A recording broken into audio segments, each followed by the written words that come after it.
Welcome everyone to our Saturday March Madness, all about MISIN. We're happy to see you today. We're glad that you were able to join us. Just a little housekeeping note, your microphone and audio will be off for this webinar. If you have questions, please use the Q&A box that's in the menu bar, probably found at the bottom of your screen. And we will be answering all the questions at the end of this meeting, at the end of this webinar. And now I'd like to introduce our executive committee. Valerie Lauren, who is our secretary, Ruth Steele-Walker, who's co-interim treasurer, Norm Shear, who is our president, and I'm Sue Augard, the vice president and also co-interim treasurer. Today we have a guest with us, Jenny Wanty, who's a friend of mine that I met through the Master Gardener programs quite a few years ago now. Jenny served as the MSU Master Naturalist Coordinator and worked in Kent County MSU Hort Department for 13 years.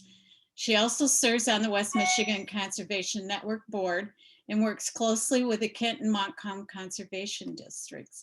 Jenny is going to be introducing our guest speaker today, Claire Peterson. Take it away, Jenny.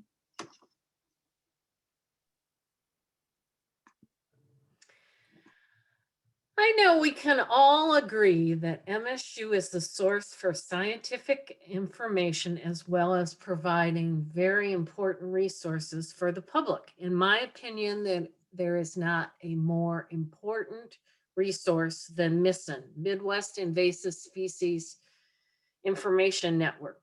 Early detection of invasive species is one of the most important tools in fighting those invasive species. MISIN is the best and most effective way to report sightings of all invasive species, including those early detection ones. This regional resource is run by MSU and is designed to assist both experts and the general public in identification, detection, and reporting of invasive species. Claire Peterson, our speaker today, joined MSU's Applied Spatial Ecology and Technical Services Laboratory in March of 2012. Claire is an information technology professional. Currently, Claire serves as the data manager for MISIN and has a wide range of responsibilities, including website and app maintenance and development. Claire also provides data to a wide variety of different kinds of stakeholders to use in their fight to remove invasive species. And we sure hope after this wonderful presentation by Claire, you'll be really motivated to go out there and report your invasive species sightings to MISIN. So I know you all will join me in giving Claire a warm welcome. Claire Peterson. Thank you. Hi, everyone. Like Jenny said, my name is Claire Peterson. I am the data manager for the Midwest Invasive Species Information Network. And today I'm just going to go over, what MISIN is and how it can be a useful tool in the fight against invasives.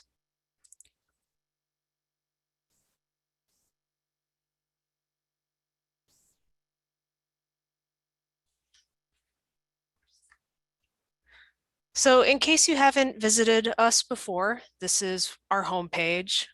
It's kind of the guiding page of where you can find how to report, our training modules, projects, across the state that we work with, and distribution maps.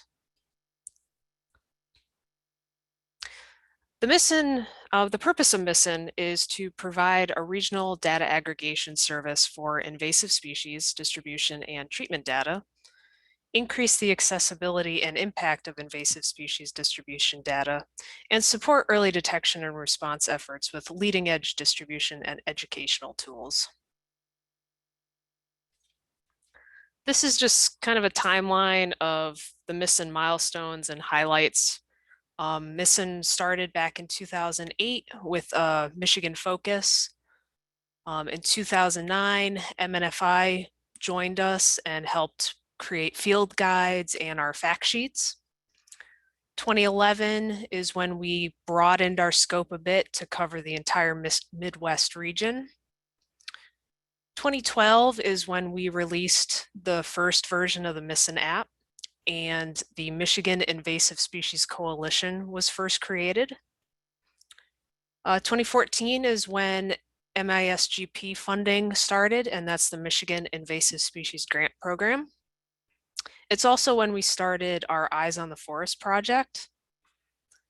2015 is when our invasive species treatment tracker started, and that's a great resource for our statewide SISMAs. They use it to keep track of where they're doing treatments, and they can use the tools in that to see how the populations have changed over time. 2017, we joined up with Ripple. And in 2019, we started working with the DNR's My Waters permitting, and that has a lot to do with aquatic treatments and things like that. MISIN has a wide variety of partners. We work with all of the state SISMAs. We've worked with the Cook County Forest Preserve District over in the Chicago area. We've also worked with the Shed Aquarium in Chicago. We work with a lot of state partners, MDNR, Eagle, and MDARD, as well as some federal groups, the Forest Service and APHIS.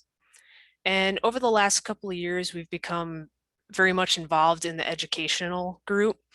So we've worked with Bowling Green State University in Ohio, Vicksburg High School in Michigan, Mason County Central in Michigan, and the Evanston Township High School in Illinois. Our data partners, we get data from other invasive species databases, the general public, state and federal groups, just to name a few.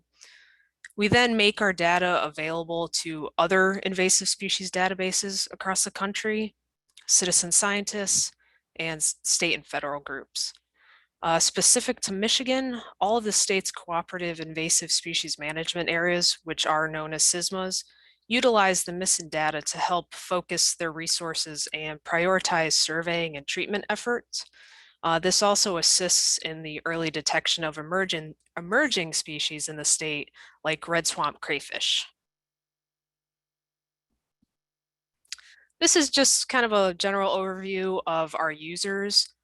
We have users from almost every state. We still have a holdout with Louisiana. We have over 400 different species that you can report. Over 300,000 total records in our database, and almost 30,000 different users. And you can see in the chart below that our users have steadily increased over the years. And 2015 to 2017 is actually when MSU put out an article about the brown marmorated stink bug. And that's when we saw our registrations skyrocket and the increase of involvement with the general public. So just to get started on the MISIN page, you can click on the My MISIN tab in the blue toolbar, and this will bring you to the login screen where you can log in if you already have an account, or you could click on register if you don't have an account. Just a side note, you don't have to be logged in to browse the website. You really just need to be logged in order to report an observation or to view our new user control panel, which I will show you in a couple slides. The registration form is really simple on MISIN. The required fields are marked with the red asterisk. The one thing I like to remind people is that down at the bottom, there's a little check mark next to I am not a robot, and that will bring up a box where you need to select some images. And then that way, once you're done with that and there's a green check mark next to that, the register button will become active. Until you do that, you'll see that it's grayed out a bit.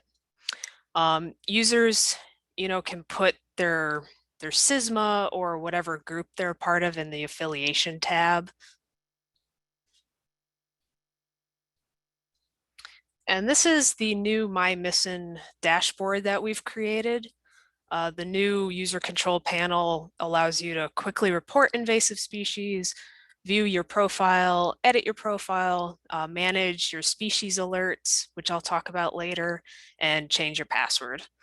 Under the view your profile section, you can view your profile details, your submitted observations, and your alerts that you've set up.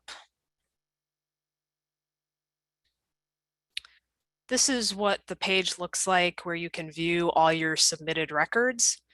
You know, you could go through, you could view the PDF, you can view the additional details of it along with any photographs that you've submitted. And they could be, the columns can be sorted. So if you'd like to see the most recent record or the earliest record, you can do that as well. On MISIN, we have species alerts, and I'll go into this in a little bit more detail later on. But in this new dashboard, this is where you can view what alerts you have set up. They could be for the entire state.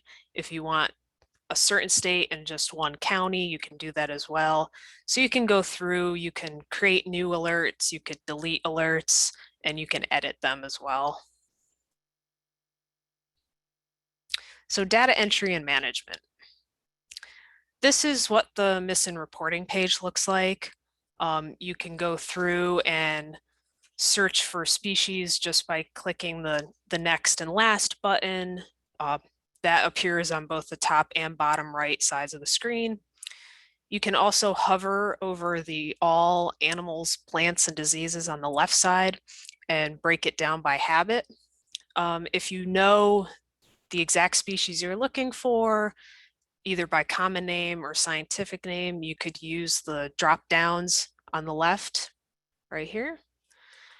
Just clicking on the name will bring up the reporting form for that species. And along with reporting on this page, you could also see how many reports we've gotten for that species, when the last report was as well. So this is the species reporting page. This is the top section of the page. So this is where you can type in an address, coordinates, or you can just click on the map and it will automatically place and zoom to that location. So it'll be a red pinpointer on the map. We also show you the species fact sheet image collage on the right, just so you can kind of, you know, if you're unsure of the species that you're reporting, you could at least look at the photos one more time before reporting. And that's, you know, very important, especially if you're reporting something that's on the state's watch list or a high priority species for the state, like Asian longhorn beetle. So in order to zoom on the map, you do have to hold down the control button and then use your mouse button to scroll in and out if you need to change that location. And you just click on the map again to move that little pinpointer. And this is the rest of the reporting form. Once you're logged in, your observer name is automatically filled in. You could select whether or not you're reporting a detection or an absence data. We take both. So if you're out surveying a specific area, you could report that a certain species hasn't been found in that spot. You can select a project that you're reporting for. The main project is just MISIN, but we do have, you know, SISMAs around the state and other organizations that like their project, like their data tagged with a certain project so they could easily sort the data when they view it on the map.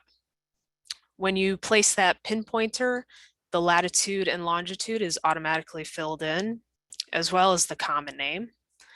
You could select the date in which you saw the species, and the area and density are an estimation.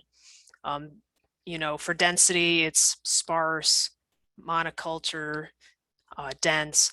Area is, you know, half an acre, more than an acre, things like that. So a very broad spectrum of, you know, the areas that you can select from if you don't know exactly the size of the population.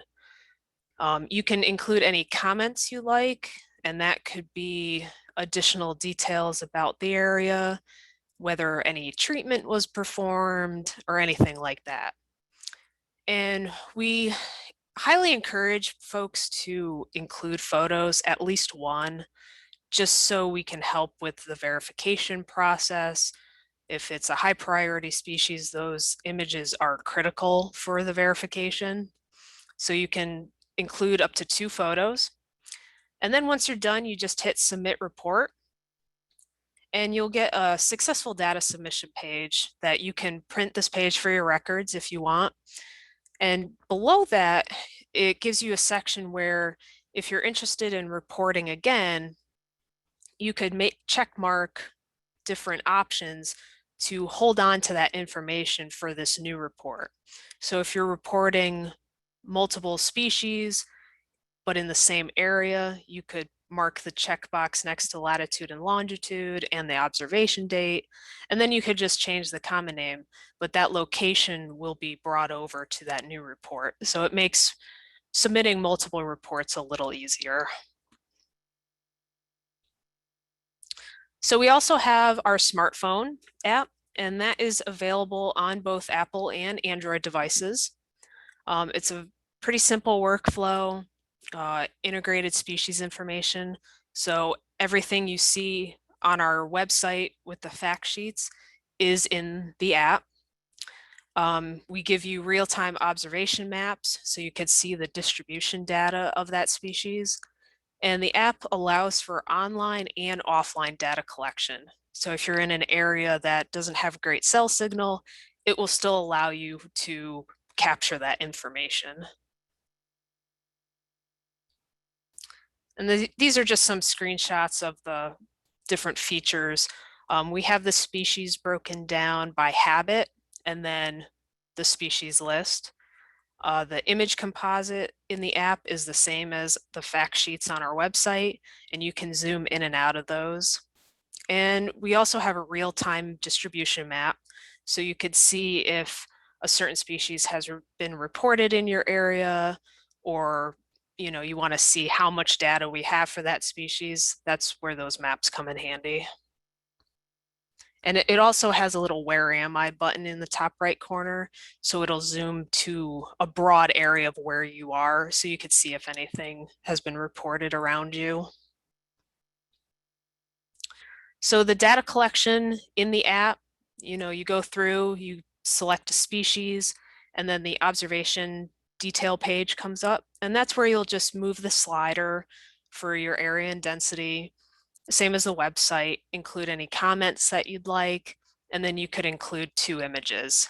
The images can either be taken immediately with your camera, or you can select a photo from your device gallery. And once you're done, you just hit save in the top right corner, and you'll get a little pop-up saying that your observation has been successfully queued. The data submission for the app, once you're done taking your observations, all you need to do is hit that big red send data button on the main page, and you'll be given a couple of options whether or not you want to save the data for later, manage the data so you can make some changes with your observations if necessary, or send it. And we have a brand new training video available. So if you'd like more information on how to install the app and how to go through it step by step, it's available on our website.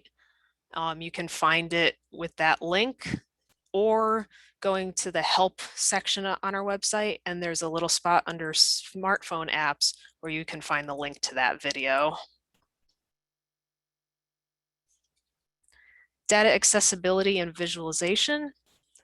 So on our website, switching gears a little bit back to the site, we have distribution maps where you can view, by date, species, county, state, or a specific project. The search results are displayed as clustered markers, and then when you zoom in, they break apart, so you could see the individual red marker on the left there. You can browse the observations down at the bottom. There's a table, and you could sort that by date, species, location, things like that. If there's any photos that have been attached to that record, you'll see in the photos comment a yes, and then you can just click on that yes, and they'll pop up on your screen and you could view the photos. And we're currently in the process of updating this distribution map, so hopefully in the next few months we'll have a new version of this available on our website. Just another screenshot of the distribution map and how to browse the data. When you zoom into a point, you can click on the marker and it'll bring up a little pop-up where you can click on print record, and that will bring up a PDF that you can print for your records if you need to go out into the field to verify that that's indeed that species, or just keep it on your radar if you're involved with treatments and things like that. This is what the printable record looks like, the PDF. So it gives all the information, an overview map of the state, a zoomed in image of the area, and any of the comments and information that was included with that report. So the MISIN distribution maps also allow for data exporting. You can export your search results by a CSV file or Excel file. You know, if you're looking for anything, you can also contact us through the data request form, which I'll show you. And this is an easy way to, you know, download and have these observations in your records if necessary.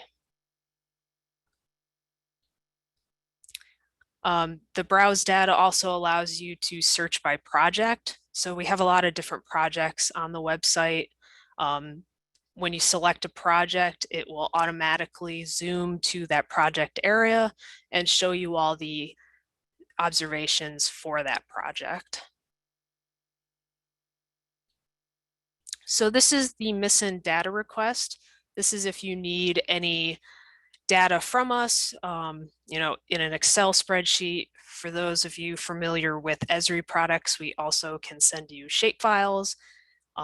You know, we just ask for your name and email if you're part of a certain organization and what type of data you're interested in. And that comes directly to me, and I'm usually pretty quick at responding. So if you need any help with any of the data, please let me know. We also have a feature on the website called Maps on Demand, and this allows you to select a species, select multiple states or the entire Midwest region, and have a map sent right to your email address. And those maps are in PDF form. And this is what they look like. They show the density of certain species.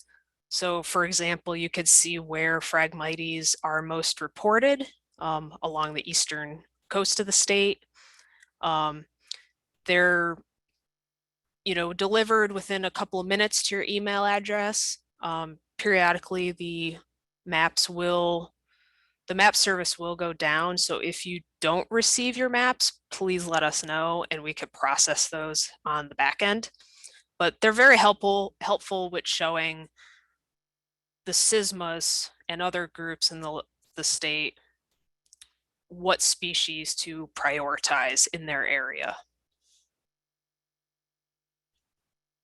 Notifications and education. So these are our species alerts that I talked about earlier. Like I said, they're sent via email automatically every morning. So if you set up an alert for, say, Japanese stiltgrass in all of Michigan, anytime a Japanese stiltgrass report enters the database, you'll receive an email the following day. And again, it's a combination of species, state, and county. So you can have a species alert for the entire state or specific counties. The species information fact sheets on our website are laid out very similar to our reporting page. So you can scroll through the species list and just click on the name to bring up the information on that species. Or you can narrow it down by a habit or use the drop downs to search for a common name or scientific name. We also have training modules on the MISIN website. These are really helpful with covering a lot of the basic information about certain species. We have 60 currently available on the website. They range from terrestrial plants to aquatic plants, crustaceans, fish, insects, mollusks, and pathogens. And this is just a screenshot of what the training module looks like. So you go through introduction and all the characteristics of the species. And then there's a short quiz at the end just to test your knowledge to see if you know what you read through and whatnot. We keep track of the quiz information, but we don't we don't hold it against you if you don't do well.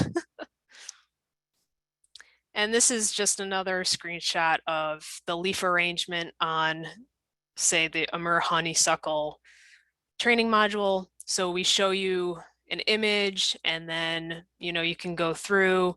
There's different information on flower characteristics, the bark, fruit, reproduction, and lookalikes.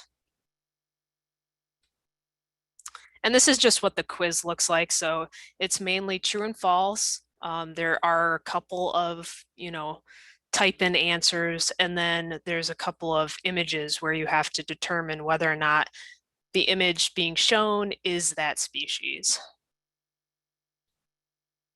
The training modules are, supported on multiple platforms. So you could do them on a desktop computer, you could do them on your phone, your tablet.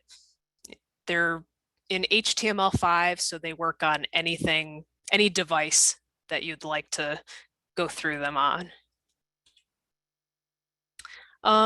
When it comes to prioritizing species and determining, what to report, we really rely on the state's invasive species watch list. There's currently 31 species on this watch list. And we also kind of throw it to the SISMAs to make that decision. Some SISMAs have priority species in their area. So we really encourage folks to connect with their local SISMAs, talk to them about what species they're concerned about for your area. And we really just encourage people to use MISIN and report no matter what species it is. So we get a lot of garlic mustard reports. It's very common in the state, but we still encourage people to report that information to us. Side note, if you're not familiar with your local SISMA, you can visit michiganinvasives.org for more information. And this is just a little brief overview of the Michigan Invasive Species Coalition. The main purpose of this group was to support the efforts of regional and local groups working to control invasive species in Michigan. And their guiding principles are to enhance the communication statewide, so get the SISMAs and other groups to talk to one another, share their information, provide a network for invasive species coordinators. Like I said, share information among the groups in the state, increase the effectiveness of their efforts, and address the common challenges that many SISMAs and other organizations come across. And one of the nice resources on the MISC website is the forum. It's open to everybody. It's a nice place to come if you have questions, whether it's, what to do about a certain species, identification question. We get a lot of people coming, posting photos of a species in their yard that they have never seen before. And it really gets the coordinators involved, the SISMA coordinators involved with the general public and helping them answer questions. The On the forum, we have a general discussion forum that supports an array of topics. We have dedicated SISMA forums. We have support forums for MISIN. So if you have any questions about the website, the app, you can come to the forum and post those questions or contact me directly. We have an event calendar, an image gallery. SISMAs will go out into the field and post their photos onto the forum so others can see what they're doing, what species they're encountering. And we also have a knowledge base, which is very similar to an FAQ section, but it contains a lot of information, a lot of helpful information. And we really need you to be early detectors. So report any location, any invasive that you see to MISIN. And with that, I say thank you. These are just some links to our social media, our website. We are on Facebook, we're on Twitter, we're on Instagram. And if you have any questions, I'd be happy to answer them. We do have a couple of questions. Gary said that he's tried to download the app through the Google Store several times last year, but I got an error. Your device isn't compatible with this version. His phone is a Samsung S7, is Android version 8.0. What version must my phone be Sure. on? So with the app, every year Google they institute policies where your app updates have to target specific Android versions. So at this point, the app targets, I believe, Android 10 or 11 right now. And that's a requirement from Google. So we couldn't really budge on that.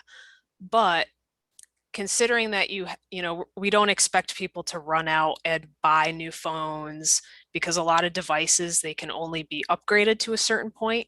I have a tablet that is stuck on Android 7 and I can't go any higher.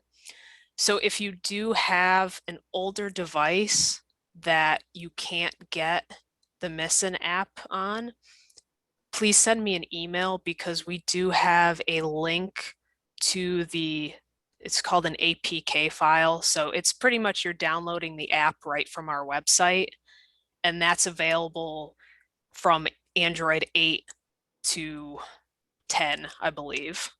So if you do have an older device, please let me know and I could send you that link so you could get the MISIN app on your device. Next question. Do I have to log in to go through the individual species training modules? No, you do not. And then, will this recording be available to rewatch? If so, how can I access it? Yes, we are recording all of our webinars and we're working on putting a page together. So all the links will be housed on the Michigan Master Gardener Association Wild Apricot website. And someone just put something in chat. Terry says Android 6 needs to use Play Store to get application. I believe there is a way that you can allow like Chrome to download apps. I don't think you need to have Play Store, but I know you get like a little pop-up asking for security, just to kind of say yes, you're aware that downloading apps, from outside the Play Store could be dangerous. But we host it right on our website, and we've had quite a few people over the last couple of months contact me about this older version of the app, and it's been fine and it works as it should. But if you do have problems, please let me know. I'm not entirely familiar with Android 6, so we can follow up with that, through email if you have any trouble. And I just got a message from Ruth saying that our page won't be on the Wild Apricot website. It'll be on the Squarespace, michiganmastergardener.org. Currently, we are running 2 websites, so I apologize for that misinformation. More questions? If I understand correctly, when I find an invasive, it will now automatically give my coordinations.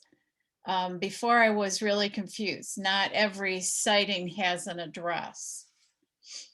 And that would be correct, right, Claire?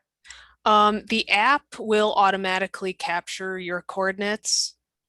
And when you bring up that observation page within the app where you fill out your area and density, you'll see in the upper corner your current location. And do they need to have something turned on in their phone to allow that? They do. If you haven't, in the app training video, I cover the location permissions. When you first open the app and you tap on the home icon, you'll get, at least in Android, you'll get a pop-up asking to allow the app to access your device location. I know in the newer versions of iOS, it may actually ask you twice for location.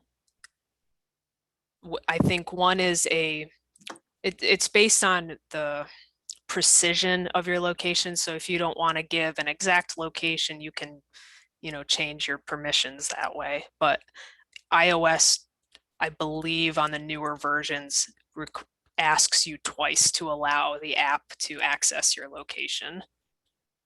Yeah, I remember I had to go in and change some settings on my phone when I started using it a few years ago. And if you tap on deny or, a different option to allow the location, you can go into your phone settings and change that later on. Yes. I have some friends that turn it on when they're using it and then off when they're not using it. And with the newer version, speaking of that, with the newer versions of the Android and iOS, our app does not track you in the background. Oh, okay. So you don't have to worry about it running all the time and draining your battery and things like that. Correct, because it does drain your battery. Yes. But it is nice when you're out in the woods or, acreage or something that, like Verna said, there's not a street address. So it's nice that it pinpoints that. Someone's asking, will it be available on Wild Apricot website? And right now, Ruth is working to put it on Squarespace. Once we get it developed there, we will also add it to the Wild Apricot website. Just bear with us. We have 13 of these happening in March. And once we get through that, we have more information coming in. Once we get through that, then we'll be able to get everything up on both websites. And you'll be able to view the recordings. We will be sharing some of the slides from some of the presentations, and we'll also have links that were discussed. In case people are wondering what CISMA stands for, it's the Cooperative Invasive Species Management Areas. And do we have anything else? I'm not seeing anything else. Does anyone else have any questions you'd like to ask?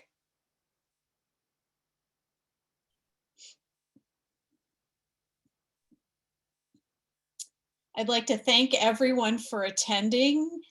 Thank you, Claire, so much for this wonderful presentation. I'm a big supporter of MISIN, and I'd like to see more people using it. And then I'd also like to invite you to join us on Tuesday, March 16th at 7 p.m. for insects, birds, and native plants, and much more, inviting the web of life into your yard. And with that, thank you everyone for attending, and we're done. Thank you. Vicki, you can go ahead and stop the webinar.